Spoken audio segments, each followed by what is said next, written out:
Merci Seigneur. La femme qui perdait le sang était déterminée et résolue. 12 ans de perte de sang. Vous pensez que c'est facile? La rencontre souvent est difficile. Elle perdait le sang pendant 12 ans.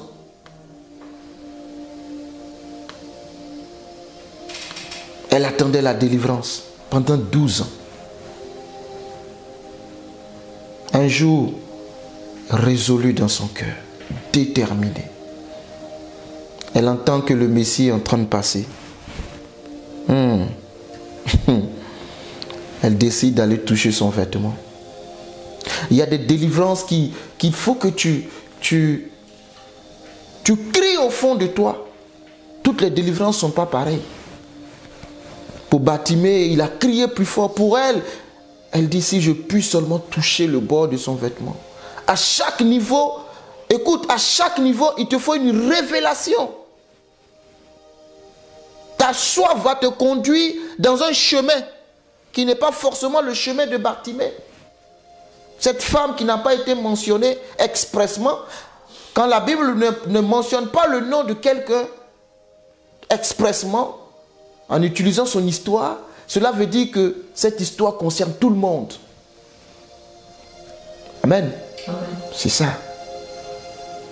Expressement. Son nom n'a pas été mentionné, mais elle s'est dit, si je puis seulement toucher le bord de son vêtement, je serai guérie. Si elle le dit, c'est parce qu'elle le sait. Donc il y a longtemps qu'elle attendait la délivrance. Si on t'a prêché que ça viendra de jour au lendemain souvent, ce n'est pas vrai.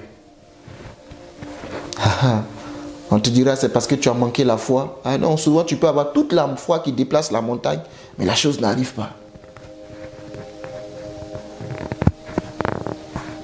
Alléluia. Parce que le chemin, c'est le Seigneur qui le trace. Bartimée n'a pas dit si je puis seulement toucher le bord de son vêtement. Lui, il a crié. Dans tous les cas, c'est un aveugle. Comment il va arriver à Jésus? Utilise les moyens que tu as. C'est ça, les voies. Ne regarde pas la solution d'hier, mais utilise les moyens. Si toi, c'est la voie que tu as pour crier, crie. Mais vous savez, cette femme qui perdait le sang ne pouvait pas crier. Si elle crie, elle est repérée. Si elle est repérée, son cas est grave. La Bible est très claire. Si une femme perd du sang, elle ne peut pas être parmi le peuple. Elle doit être mise à l'écart.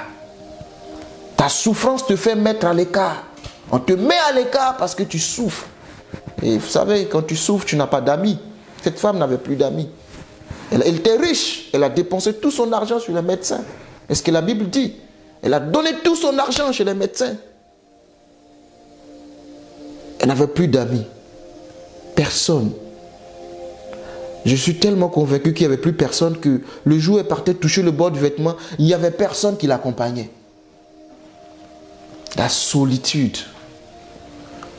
Ils sont venus lorsque tu étais dans l'abondance. Mais quand tu n'as plus rien, tu ne vois plus personne. Mais tu as Jésus. Et tu cries à Jésus, mais rien n'arrive. Amen. Amen. Cette femme était résolue. Elle vient au faufilant. Il ne faut pas qu'on me répète avant que je ne touche le bord de son vêtement. Et dans sa discrétion, dans la foule, elle crée le chemin. Qui lui montre le chemin? Je ne sais pas. Sa foi, sa détermination, son abnégation, son courage, son audace. Elle se dit non, mais je n'ai pas d'autre solution de toutes les façons. Tu sais, jusqu'ici, c'est parce que tu as d'autres solutions. Tu n'as pas d'autre solution. Oh Jésus.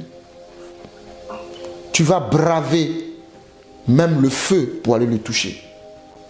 C'est parce que jusqu'ici, tu as d'autres solutions. Donc pour le moment, tu peux encore dormir. Mais elle n'a plus de solution.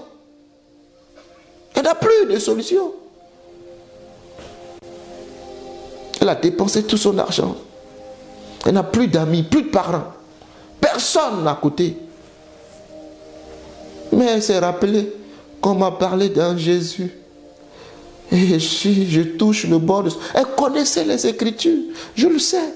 Parce qu'elle sait que le vêtement de Jésus, la tunique de Jésus, la Bible dit que Jésus rempli du Saint-Esprit. Donc l'Esprit débordait. Et quand vous partez de l'Ancienne Alliance, dans la loi de Moïse, vous voyez comment la tunique, le vêtement pour le sacerdoce est fait. Cette dame a compris quelque chose.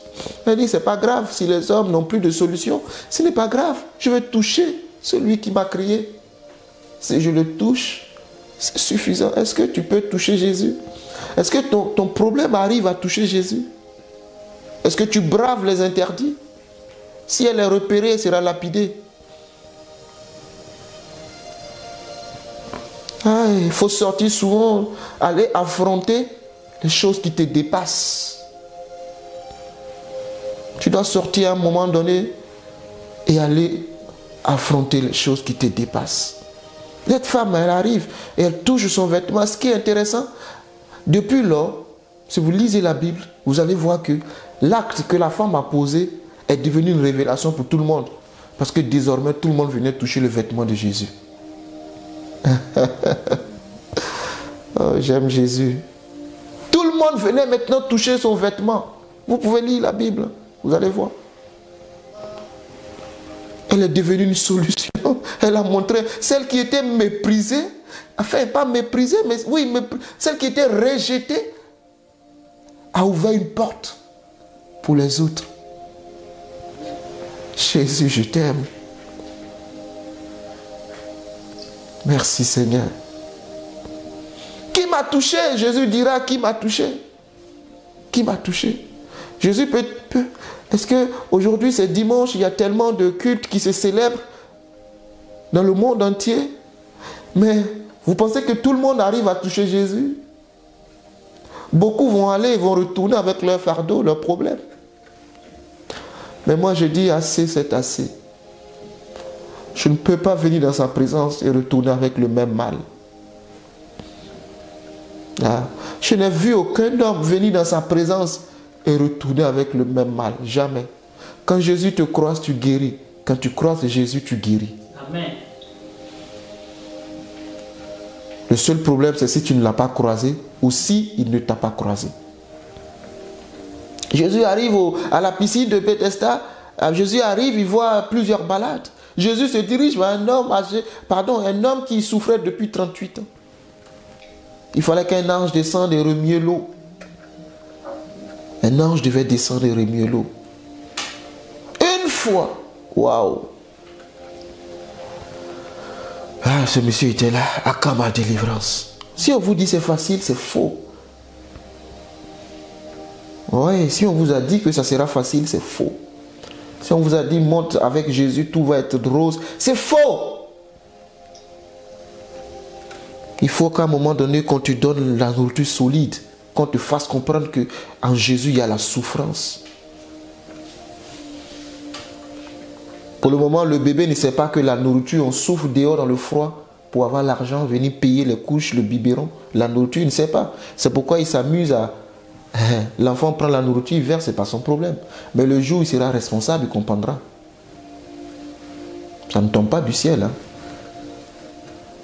Ce qui est intéressant avec Dieu, même quand c'est difficile, c'est possible. C'est ça la différence. Lui-même, il a dit, ça ne sera pas facile. Jésus l'a dit. Le Père n'a pas épargné le Fils. Le Fils a souffert. Est-ce que le Père ne l'aimait pas? Le Père l'aimait. Il faut apprendre à grandir. Apprenons à grandir et à comprendre. Quand on devient fils, on devient responsable. Amen. On devient responsable. Qui m'a touché? Beaucoup vont rentrer chez eux à la maison.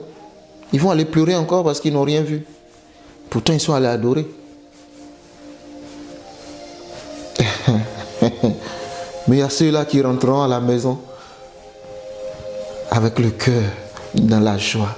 Et je crois que ce jour-là, c'est aussi ton jour où le Seigneur te visite.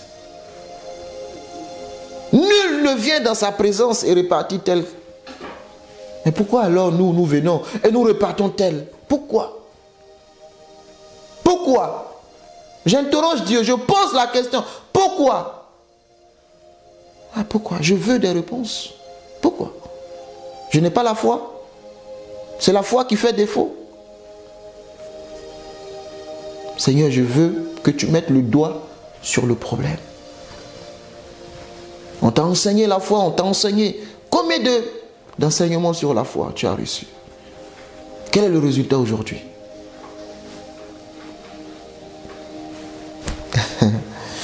Seigneur, je te bénis et je te rends gloire. Merci Saint-Esprit.